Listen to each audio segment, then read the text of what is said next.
Hi, everybody. Welcome to the gathering here today.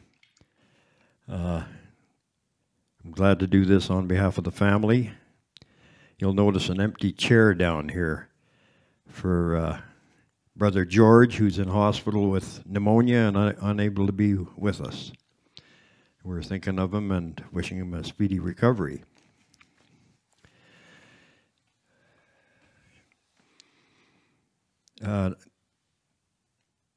This is the eulogy that's been handed to me by the family, and I'll try my best to get through this. Norval was born in Lloydminster on July 6, 1944, to Evelyn and Ross Christie, and grew up here at the Christie homestead at Big Gully with three brothers, Ron, Darrell, and George, and he loved it here. All of four boys shared the same bedroom upstairs in the house on the farm. Years later, they flew into Roe Lake, and all the bunks were in the same room, and here we are years later sharing the same bedroom again. They couldn't get rid of one another, obviously. And Norval was about 17 years old and had a blue 51 Chev two-door and rolled it on the Gully Lake Road. He came back to the farm and we went down, and the first thing Norval did was to unbolt the spinner off the steering wheel and threw it as far as he could into the Gully Lake, as the cops would have charged him because it was illegal. I remember that vividly.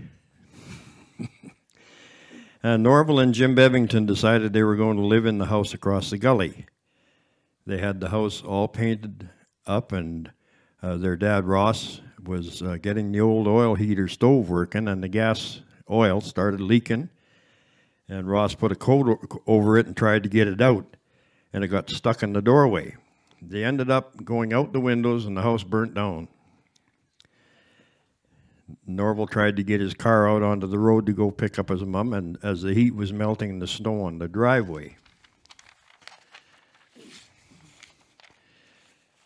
Life growing up on the farm, the boys had chores to do, such as haul wood to the house, and with no running water, water had to be carried from the well to the house. Milking cows was also a job to share with their dad.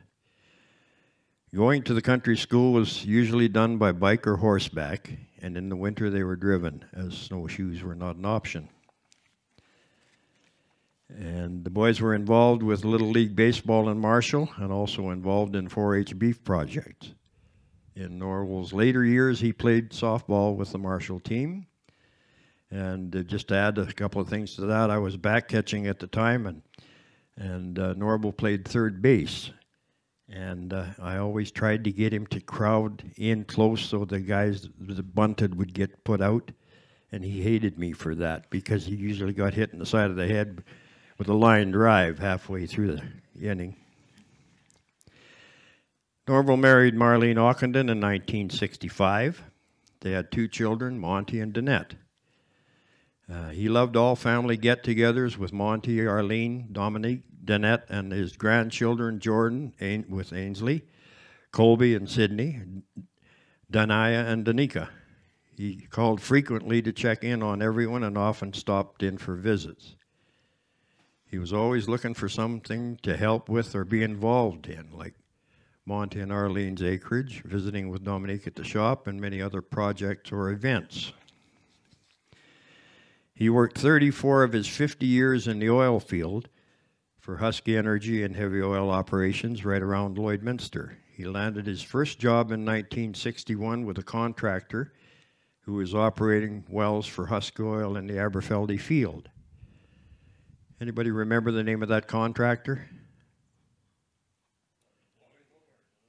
Yeah. Wally Gobert? Yeah, okay. I thought there was another fellow that lived in Marshall that hired him right off the bat. He worked 34 of his 50 years in the oil field for Husky Energy and heavy oil operations around Lloydminster. He landed his first job in 1961 with a contractor who was operating wells for Husky Oil in the Aberfeldy field. That's the guy I was trying to remember. He left Husky for the first time in 1970 and went to Fort McMurray with Neil to work for Great Canadian Oil Sands Company, Suncor, and in 1972 he worked in Edmonton, operating units in the Strathcona refinery for Imperial Oil. He then returned to Lloyd area for good in 1973. Worked as a battery operator for Husky before getting promoted to a production foreman and later a field superintendent. He went through lots of booms and busts with Husky, but was never laid off. When Husky went into downsizing in 1994, he decided to do something different after being with them for 31 years and went consulting for Northam Energy. He said one of his most memorable moments at Husky was a fishing job that took over a month.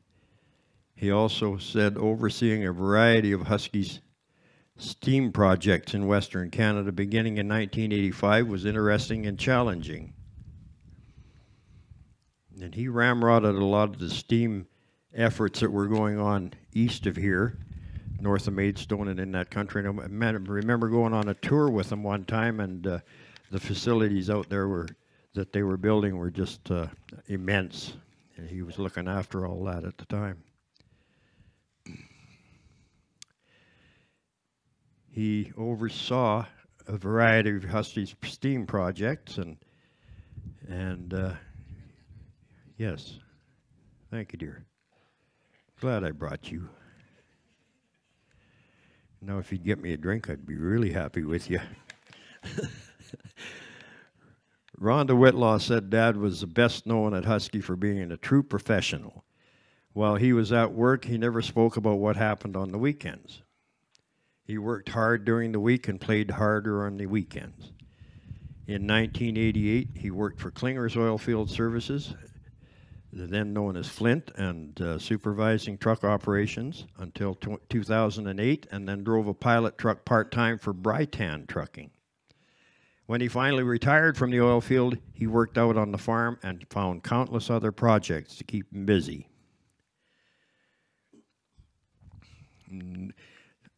He curled in the very first Oilman's Bondsfield, and here I'm going to date myself, in 1968 with Tom Fisher, Tom McKibben, and myself. He was Oilman of the Year in 2012, and he really enjoyed the Bondsfield and said it was good fellowship and good curling. A lot of time was spent with the Traffords. Neil became a sister to Dad, Ron, Brian, and Daryl, and a daughter to Grandma. In the younger years, I remember Dad and Neil getting into a lot of trouble with our mom and Millie. They would try to escape the house, and the mums would tell us kids to get in the car so we could go for a car ride with our dads to prevent them from going to the bar. Their parenting style was more like do as I say, not as I do. For May long weekend one year, they stopped the kids from piling into the box of a truck to head to another party. We'll be scraping you off the highway, were the words used. September long weekend of the same year, at their 25th wedding anniversary celebration, a bunch of older, wiser generation piled into a wagon and went from Fishing Lake to Peck Lake, stopping to dance on Highway 21. He enjoyed many visits and camping trips with the Trafford family. Norval liked to vacation, and some travel destinations included Waterton, Vegas, Mesa, Palm Springs, Yuma, BC, an Alaskan cruise, and a houseboat on the Shuswaps. He nearly took out the floating store as the houseboat locked up and he couldn't stop it, giving everyone a big jolt, but thankfully no damage. Another day in the lake, he was at the helm when all of a sudden the boat started to turn. He said, "What the?" Can't say that. "I can't control the boat." Little did he know that Tom Fisher had taken over the controls from up on the top deck. That would be Tom Fisher. They all had a good laugh. They also went to the Moose Jaw tunnels, and the tour guide told everyone that there was a very special guest, because he said, "Mr. Christie, you make good cookies." Dad always looked forward to the Christie reunions and loved seeing everyone from near and far. He was very proud of his roots. Over the last decade, he had enjoyed camping at the farm and sometimes living there. He enjoyed cutting the grass and any other projects that they created. Eating fresh potatoes was a highlight. He enjoyed taking people on tours of the oil field and around the gully, and going for drives to Lac des Isles, Little Fishing Lake, Fowler, and Murphy. I remember going on a tour with him up east of here in the Maidstone oil field when they were setting up all those big batteries, and he knew absolutely everything about anything that was going on out there, and he was very impressive with his knowledge of what they were building out there. He had his first open heart surgery in Edmonton in 1993 and several operations since. He was quite well known at the Mazankowski Heart Center, Cat Lab, and was often asked if Mr. Christie brought cookies. He loved that. He went through several high-risk surgeries, and a couple of times they had to shut down the Cat Lab so they could use all the resources they had. He was often told by the heart specialist that there is nothing else that they could do, and then they would come up with something new. He had total faith that if any place could help him, it was there. He faced all the procedures they laid on him with optimism and humor.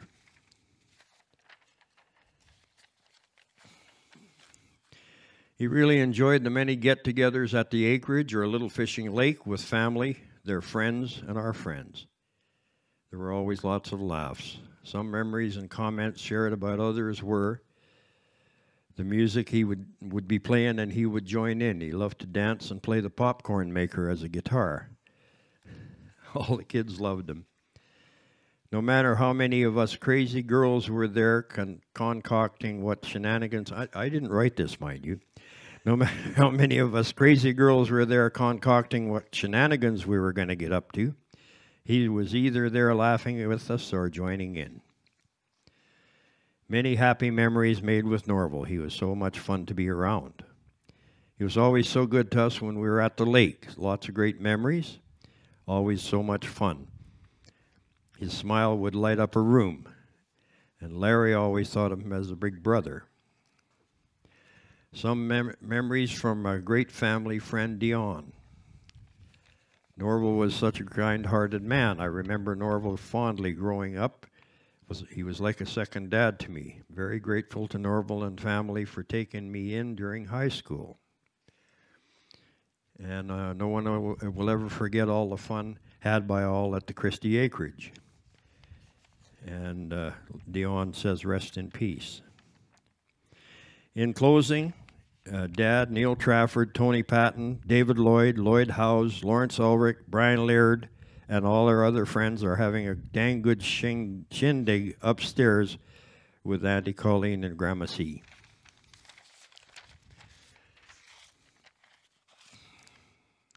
We would like to thank Maz Entertainment and Nara Studios for doing the video and aerial acreage to share and keep everyone safe in this crazy time. We would also like to thank Coolidge Catering for the wonderful meal. Anyone can share a memory here as soon as I'm done. And your grandchildren, last wizard call, and chocolate bar toast. Okay. So as many of you know, probably all of you know here, Grandpa, he loved his sweets. So we thought we'd raise a chocolate bar to toast to Grandpa. It's his favorite, Crispy Crunch.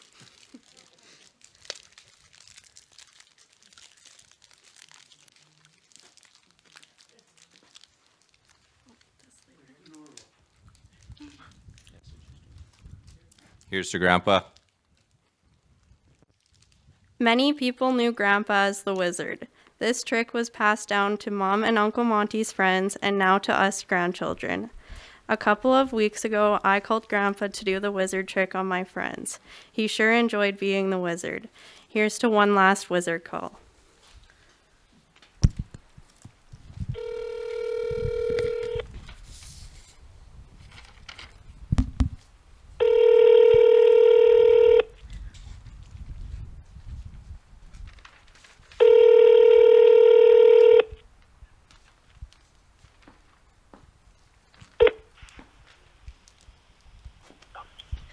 is Norval. I'm unable to take your call right now, but if you leave a message, I'll return your call as soon as possible. Thank you.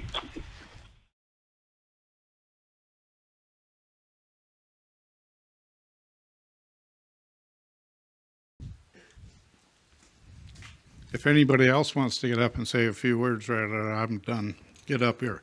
I just wanted to share this. There's a fridge full of beer here.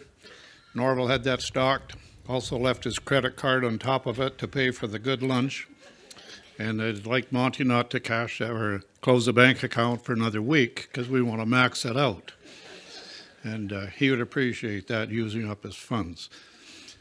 A little story about the lunch we had today. Norval contacted us one day, wanted to know when we're going to be at the farm. We said Tuesday night. He says, great, I'll have chicken stew for you. So anyway, a few days later, we were driving out. Norval phoned from the hospital. He says, I'm in a hospital, I'll be here for a few days. I said, what about the chicken stew? He said, I guess you won't be getting it. So anyway, that's how we come up with the chicken stew for lunch today. And that's on Norval.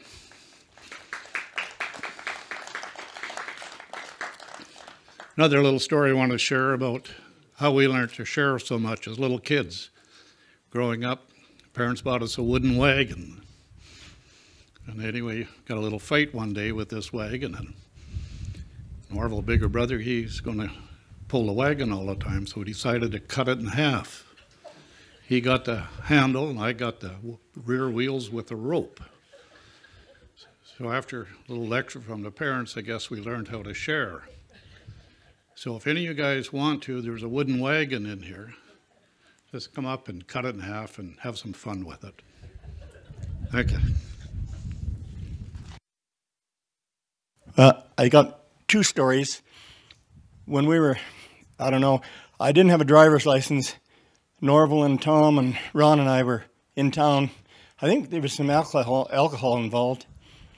And we were on our way home. We got to the bottom of the gully, the old road coming across the bridge.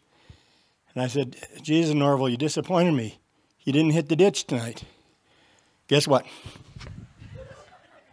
30 below. Oxford's on. We had to walk up to our place, get a ride. I think it was Uncle Dan's truck with a load of grain hauled it out the next morning. So. And one other thing, we'll never forget when Barb and I got married. It was the first day of rain at the end of June. Everything was muddy. Norval offered up his house for our open house because they didn't have bars in the halls and stuff then. He ended up cleaning the house the next day with a scoop shovel. There was so much mud. I'll never forget that. A little bit to that story where he rolled his car down on the gully hill, or the gully, bottom of the gully. Well, it took 6 times before it rolled. Thank you.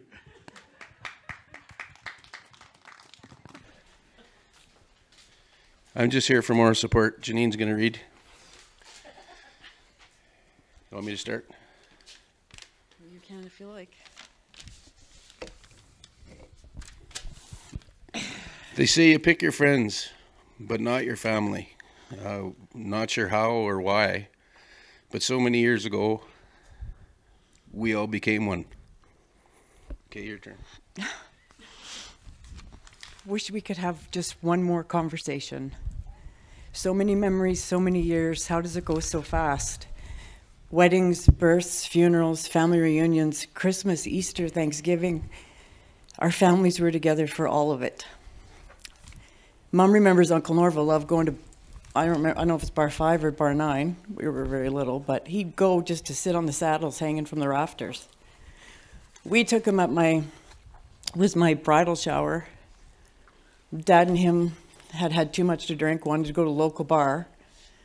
They're dancing on the tables well, he was on a chair, actually. We had to stand on the side of the chair to keep Uncle Norval from flying off to Thunderstruck. This is your story, the Cutlass, Christie's Cutlass Cruiser. So many holidays with Mont. They had a It was a Cutlass Cruiser, Oldsmobile, I think, but we called it the Christie's Cutlass Cruiser, and they took us all over Canada in that thing. Where you at? The night of the stag, Monty's stag and the fence. Oh, man. I think it was the stag. We had, they set up a bunch of gambling games for us, and all the money that was raised went to Mont as a gift for the wedding piece. Oh, sorry.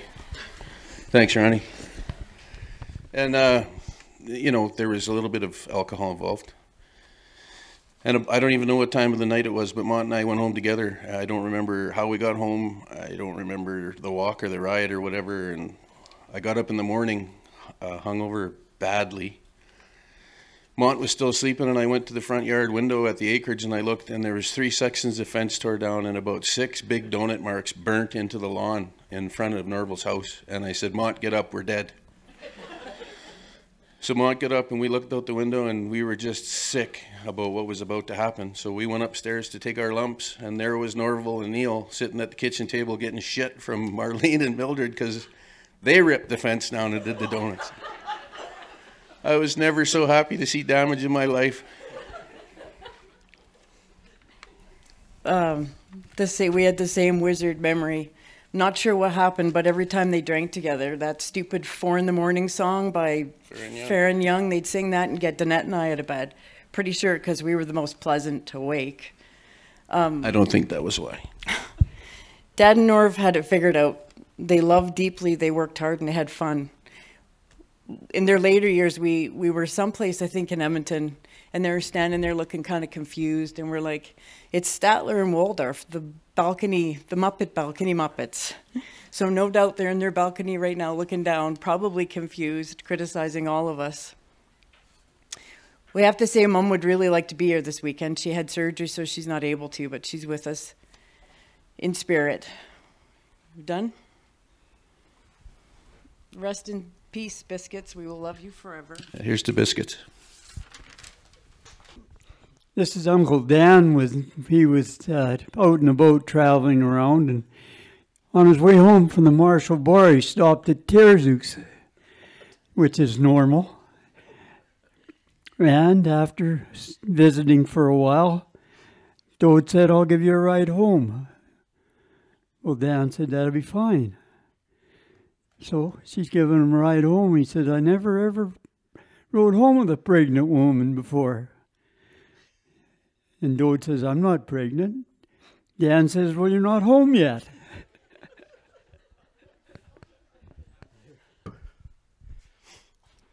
I got a little song for every time I met her come down to the Christies. I had to sing it. Or they would make me sing it. So it's a little tune that goes something like this. Well, everybody's got a tale to tell, and sometimes 2 or 3. Mine's the worst. I should know, because the damn thing happened to me. Well, I pulled into this town one night, and I was tired and lonesome too. Had $35, a handful of luck, and some shit on one of my shoes. Well, I drank my supper real slow, and then I drank down my dessert. Before I knew it, my pants were getting tight, and my brain was starting to hurt. All of a sudden, I saw her, the woman of my dreams. The more I drank, the better she looked, and my brain began to scheme. Well, I beckoned her to come to me, and Lord, how I was wrong. The closer she got, the uglier she was. She looked like a Genghis Khan. Mean-looking thing. Big woman. Well, she looked me square in the face, and she said, Ree! Howdy, boy, Ethel Pump's the name. Jumping, thumping, pumping, rumping, humping, that's my game. Ree!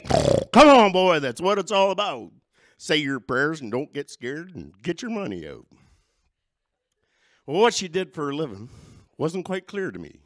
She grabbed me by the scruff of the drawers and upstairs to 103. Well, I couldn't get a word in because I was too damn drunk, you see. Before I knew it, down to my birthday suit, and so was she. Oh, mean-looking thing.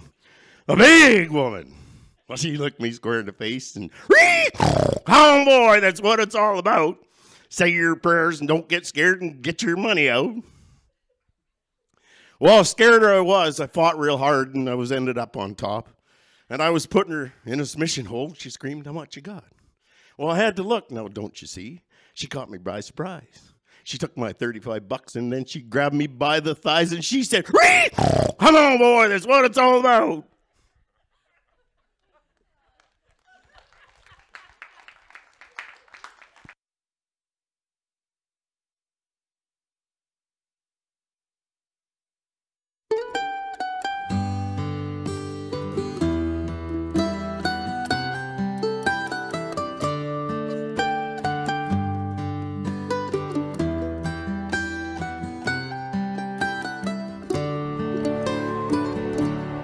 Remember when I was young, and so were you, and time stood still, and love was all we knew. You were the first, so was I. We made love and then you cried. Remember when?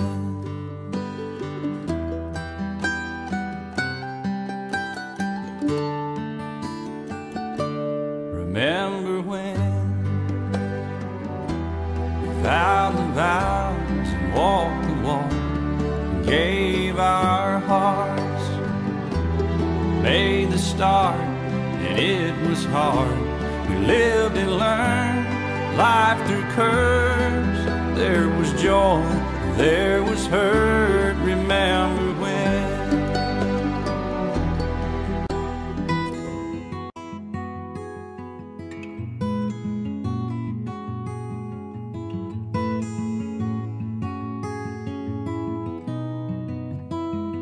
He was a giant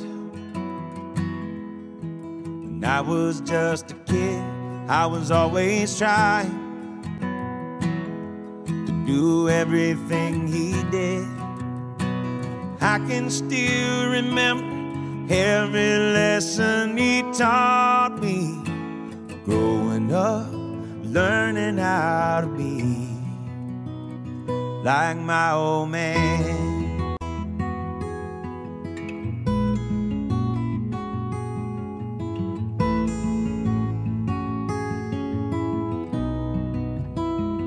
He was a lion. We were a father's pride, but I was defiant when he made me walk the line. He knew how to lift me up and when to let me fall. Looking back, he always had a plan. My old man. My old man, feel the callus on his hands and dusty overalls. My old man, now I finally understand. I have a lot to learn from my old man.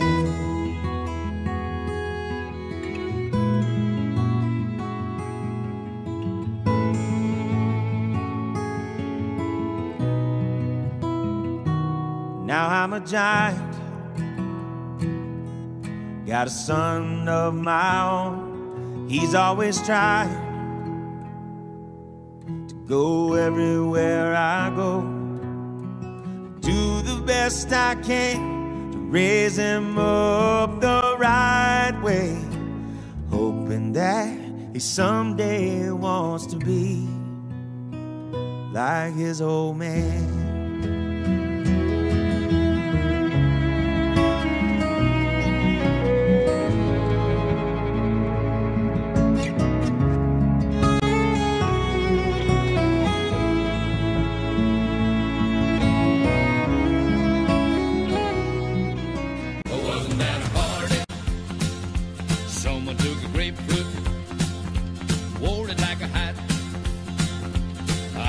Someone under my kitchen table talking to my old tomcat. They were talking about a hockey. The cat was talking back. Along about then everything went black. Oh, wasn't that a party? I'm sure it's just my memory playing tricks on me. But I think I saw my buddy cutting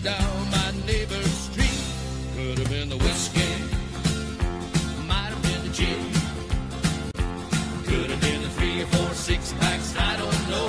But look at the mess I'm in. My head's like a football. I think I'm gonna die. Tell me, oh my, wasn't that a party?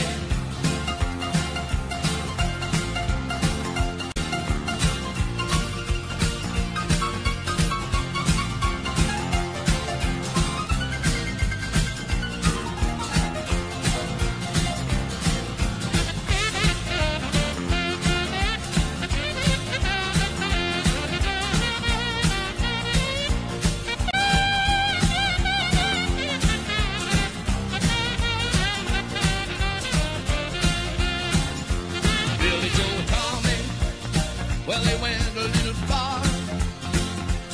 They were sitting in my backyard blowing on a siren from somebody's police car. So you see, Your Honor, it was all in fun. That little bitty track meet down on Main Street was just to see if the cops could run. Well, they run us in to see you in an alcoholic haze. I sure can use those 30 days to recover from the party. Could have been the whiskey, might have been the gin. Could have been the 3 or 4 6-packs, I don't know. But look at the mess I'm in. My hands are like a football. I think I'm gonna die. Tell me, oh my, wasn't that a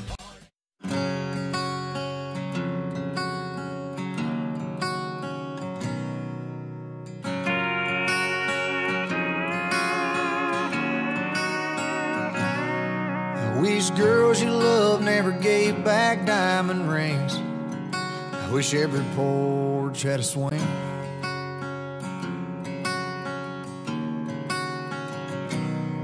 Wish kids still learn to say sir and ma'am, how to shake a hand. I wish every state had a Birmingham.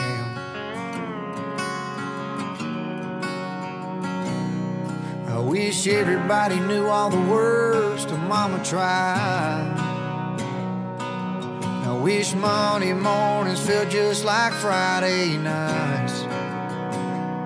And I wish even cars had truck beds, and every road was named Copperhead, and coolers never run out of cold Bud Light. And I wish high school home teams never lost, and back road drinking kids never got caught. And I wish the price of gas was low and cotton was high. I wish honky-tonks didn't have no closing time. And I wish grandpas never died.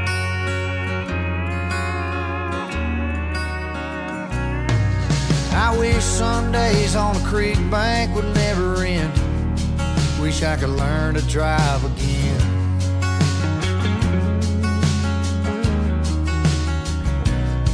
Wish the first time 17 she was my everything. Kiss in a Chevrolet could happen every day.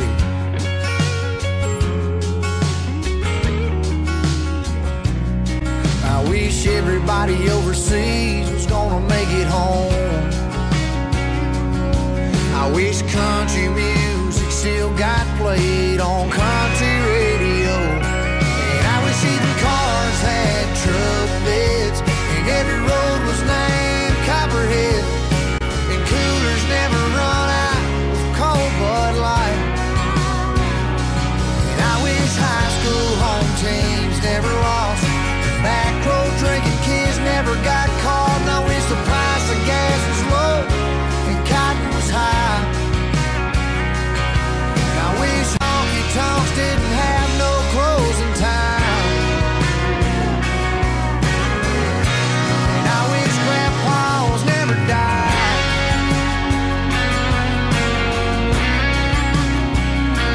Never died.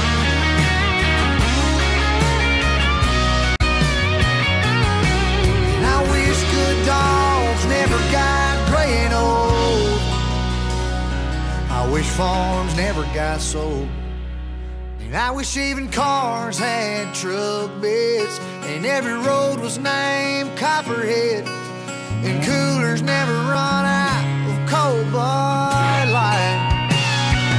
I wish high school home teams never lost, and back road drinking kids never got caught. And I wish the price of gas was low and cotton was high. And I wish honky tonks didn't have no closing time. And I wish grandpas never died. I wish grandpas never died.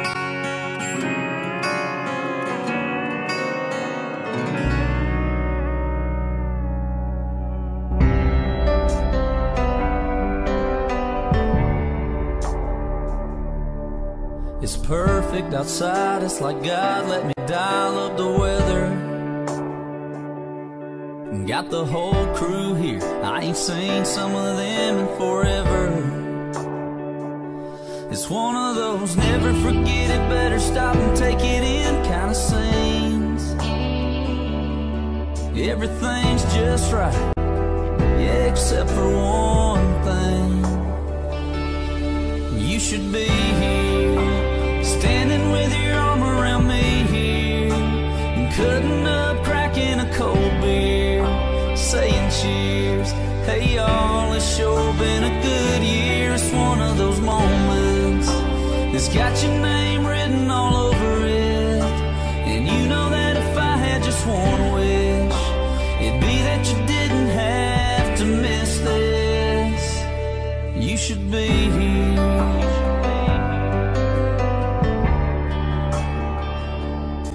You'd be taking way too many pictures on your phone,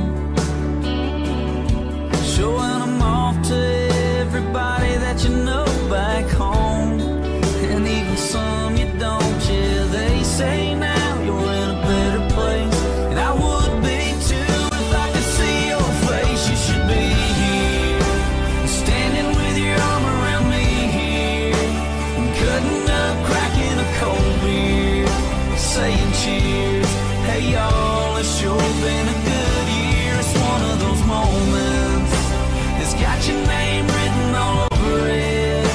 And you know that if I had just one wish, it'd be that you didn't have to miss this. Oh, you should be here, you'd be loving this, you'd be freaking out, you'd be smiling. Yeah, I know you'd be all about what's going on right here, right now. God, I wish somehow you could be here. Oh, you should be here. Yeah, this is one of those moments that's got your name written all over it. And you know that if I had just one wish, it'd be that you didn't have to miss this. Oh, you should be here.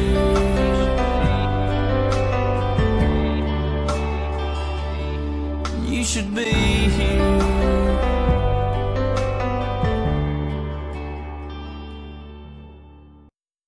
You know, I'll tell you one thing. The man helped us out so much. Renovations, you know, tearing down walls. I'd get home and there's supposed to be one wall tore down, and Norval tore down 3. But yeah, got her all fixed up. Everything went good. You know, he did some hot shotting there when I needed some parts on the truck. You know, he helped us out when I got started in trucking. This year he was out cutting lawn on the zero turn. I had a zero turn tryout, so he had to get on there. Yeah, but yeah, don't know what the hell to say. Is I could go on and on, but I'll say one thing. I can remember taking Norval on a tube ride. Well, I hope you forgive me. Going to miss you, and all your visits in the shop, and all your stories you had in the oil field. You had such a great memory. Love you. Miss you. Lots. Dad loved helping, and being part of us building the acreage. He enjoyed being the caretaker of Ron's farm, cutting the grass, snow plowing, and dealing with anything else that needed attending to. He loved helping design and plan things on the acreage. He was very organized.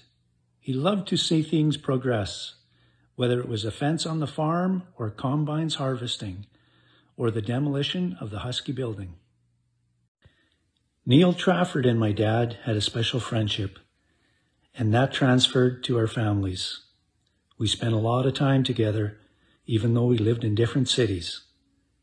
He was like a brother to Dad, or a sister at family reunions. He has always been a fun person to be around. He loved to be around people and have fun. Fishing Lake will never be the same after Ron and Dad sold it. There was a lot of entertaining done there. Good times. Our acreage on the 6 Mile was also a place for entertaining, and Dad loved it. He taught me many things over the years and mentored me in all aspects. I could bounce ideas off of him, and he would make recommendations. His laugh was contagious, and he had a great sense of humor. He loved his grandkids and enjoyed watching them succeed in life. He was very proud of how they turned into such great people. He was a great dad and grandpa, and he will always be loved. I'm going to miss Dad's frequent calls and visits, checking in on us and giving us news and advice. He kept everyone connected. He was always wanting to help in any way he could. Even if he couldn't physically help with a project, he still wanted to be involved. He loved to plan get-togethers with family, their friends and ours, and was always very eager and excited to attend. He talked about the memories made and always wanted to know how everyone was doing. He always showed his love and how proud he was of each of us. I too love him very much and am very proud that I had him as my father and will miss him dearly. Grandpa had an amazing memory and loved to tell stories, whether it be about his time in the oil field, his childhood growing up, or even back in his partying days, which I've heard from a few people about how those Christie boys, they sure knew how to party. I would enjoy listening to his many stories, which more often than not were followed up by his infectious laughter. I'll never forget the times I would show up to a family function and would hear him before even seeing him. He was always laughing and having a good time when surrounded by his family and friends. We never had a project going on that he was not involved in or helping out. We called him Foreman Norv because he was always the leader of the job and had an input on how it should be done, most of the time because he had done it before. From building houses to shops to fences, anything we were doing on the acreage, you name it, he had done it or seen it done before. One of the things I admired most about working on these projects with Grandpa was his patience. He was never one to get upset or bark at someone if they did something wrong or something didn't work out as planned. He would take it all in stride. He was just happy to be keeping busy. There wasn't much he didn't have an idea of how it worked or should be built. However, we did always joke that he could never be a finishing carpenter, as his famous line was, "Good enough." It always made me happy that Grandpa wanted to be so involved with my own projects. From helping out in the shop and traveling up to St. Walburg with us to help with my demo derby car, to more recently being involved with the construction of our house. I always enjoyed hearing the builders that Colby's grandpa, as he always introduced himself to them, was by that day just to check the progress out. I will think about you and the time we had every day. I could not have asked for a better role model, friend, and most importantly, Grandpa. Norval and I both shared a love of chuck wagons. He was always game to go with me and the boys. This is something we continued to do as the boys grew. Norval was a fountain of history for the Gully area. We had some wonderful days spent driving around as he shared stories from his past and of the area. He loved the Gully community. I will miss our weekend coffee visits with me and my jammies and Norval on his chair. I could always count on Norval to help us out, whether it was to let the dogs out, make sure I unplugged my curling iron, true story, to driving me and one of the boys to hockey in a snowstorm. He helped Monty with the trailer after I maybe helped get it lodged into the very crooked fence. Norval loved our acreage as much as we did. He loved watching the pasture turn into our home and was here helping to make our dream come true every step of the way. Thank you, Norval, for making me a part of your family and being the best, Grandpa. We will miss your laugh and your smile. I will look after your boys. Till we meet again, all my love, Arlene. Grandpa had a contagious smile that lit up the room as soon as he walked in. I remember him flashing his teeth at us when we were younger to make us laugh. I'll miss Grandpa bugging me for not ever having socks on, but now I'll always have a reason to keep my toes warm. Grandpa was always there for us no matter what we were doing, from synchro to graduation to always making sure our vehicles were running good. We could always count on Grandpa. He was always there for us.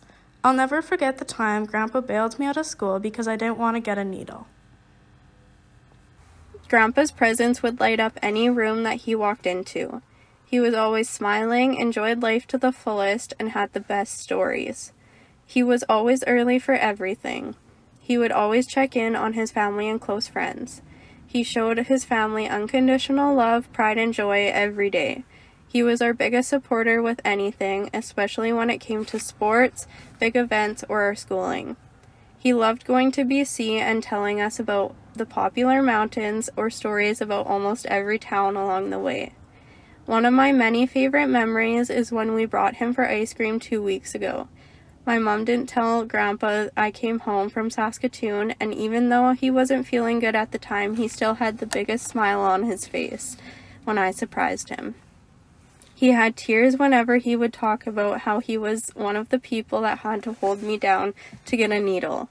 I am so thankful to have him as my grandpa, and I will miss the texts and calls from him. Grandpa loved to get together as a family, and he loved to share stories. During the times that I was home visiting Lloyd, there wasn't a weekend that went by that my grandpa wouldn't drop in for a surprise visit to see me.